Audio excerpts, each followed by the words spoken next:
Mummy నా దగ్గరకు వచ్చి బయటికి వెళ్దామా మోక్స్ అని అడిగింది. మా మమ్మీ బయటకంటే ఏ గుడికో గోపురానికో తీసుకెళ్తుందని నేను నాలేదే మమ్మీ నువ్వు వెళ్ళిరా నేను ఆడుకుంటా అని అన్నా.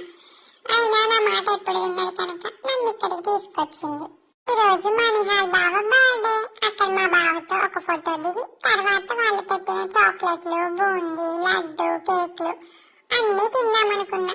కానీ మా మమ్మీ ఎక్కడ తినిచ్చేలా ఉంది. మా మమ్మీ తిన్నమే సరిపోయింది. పైగా నాకే ఎవరో చిన్నపిల్లాని అని చేతిలో చాక్లెట్ పెడితే ఏరుకొని తినేవాడి వెంట గీరుకొని తినేవాడు పడ్డట్లు మా చిన్న బావ నా చేతిలో చాక్లెట్ తీసుకున్నాడు. పైగా ఎలా అనుకున్నారు, అత్త బాబు ఆ